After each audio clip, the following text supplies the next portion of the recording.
شحال نطيح فيه الروح بالخمور، شحال نعس جات الواشمه جمعت كلشي، شحال انا عشت فيهم. انا ولد المغرب، عندي 70 عام في المغرب.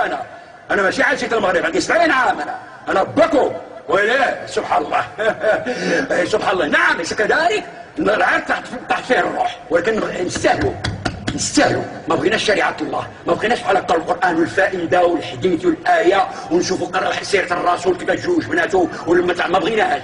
ملي قلت دابا في الصباح لواحد في الصباح البارح انا كنت في واحد العرس، غير تقول له العرس يقول لك واش من شيخات جابوا العرس ما كنعرفوش فيه القران، تقول لا ما كاينش شيخات، واحد دار الدرس وواحد قرا القران في العرس. ايوا قلنا زهد الكنايس كنعرفوا الكناسه ما تدوش في القران، ما كاينش اللي ما يموت له شي با ولا ما يقول له جيب الطلبه جيب سير اقراو هذا القران يا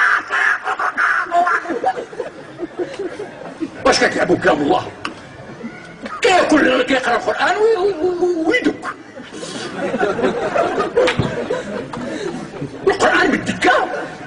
انت الصح ما تقول لي يتكلم، اش تقول له؟ ما حدثها ما يتكلمش. انا عندي قول الكلمه كلمه خليهم حتى يمضغ، ماشي هذه كتمضغ المولينيكس خدا ما تيتصنت، ما زياش هذا التخربيط هذا. نقطعوا الماكله، نقطعوا اتاي. اذا قران فاستمعوا له وانصتوا لعلكم ترحمون.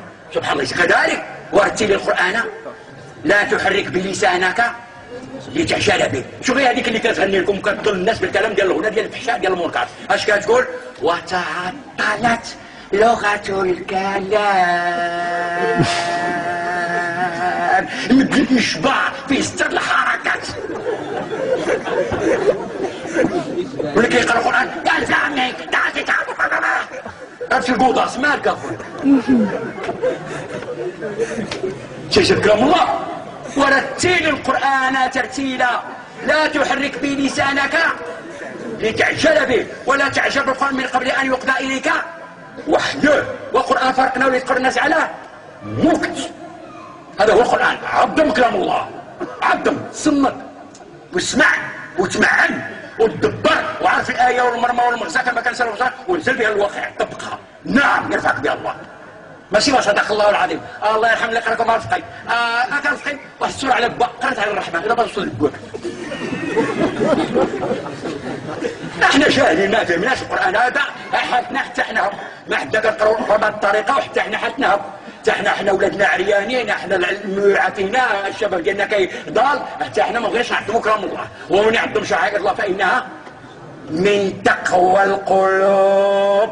الا عظمتي شعائر الله، الا عظمتي كلام الله وطبقتيه وتمعنتيه والصلاه وكذا، راك كنت ما شاء الله راه من تقوى القلوب، راك تقيه. اكثر من 80 ايه الله ذكر لك التقوى. إن أكرمك الله يتقاكم واتقون يا أولي الألباب اتقوا حتى شي الأتقياء نادى المنادي من مكة السماوية بالتقوى. يا أيها النبي اتق الله. معنى يا النبي اتق الله أي زيد في الطاعة يا محمد، زيد في تطبيق القرآن يا محمد، زيد في الصلاة. لعل الجاهل يسمع اتق الله يقول يا سيدي محمد قال الله اتق الله، يا دار شي حاجة حاشا وكلا وما ينبغي له حاشا. قرا السيرة النبي واش تلقى فيه شي إشارة حمراء لا مع الزوجة ديالو ولا مع المجتمع ولا مع اليهود ولا مع النصارى ولا مع وتقول كان قول وانك لعلى خلق عظيم، ومع ذلك قالوا اتق الله. باش عشان اتق الله اي زيد في التقوى. ان التقوى ما شاء الله يعني شرح سيدنا علي 4 اركان: الخوف من الجليل والعمل بالتنزيل والقناعه بالقليل للاستعداد ليوم الرحيل. هي تحل مشاكل العالم. والله اذا اعترف بها برنارد شو الكاتب الايرلندي قال لهم لو كان محمد بيننا في القرن العشرين يحل مشاكل العالم ريتما يتعاطى فنجان من القهوه.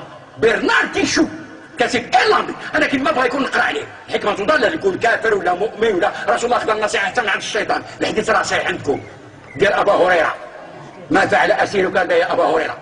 لما قال له يا رسول الله استعطفني ورغبني، وقال لي انا حديث صحيح مشهور معروف للغه، غير المعنى ديالو بسرعه باش نفهموه. يا رسول الله استعطفني قال لي عندي عيال وخيني ولكن لي نعطيك واحد الفائده لا تقسيني. قال له شي؟ قال لي من جيت نعس ما تنعس حتى تقرا ايه الكرسي الشيطان ما يدورك فيك. قال له يا رسول الله صدقك وهو كذب، خذ منه النصيحه من عند الشيطان. والحديث في البخاري ومسلم صحيح، اليس كذلك؟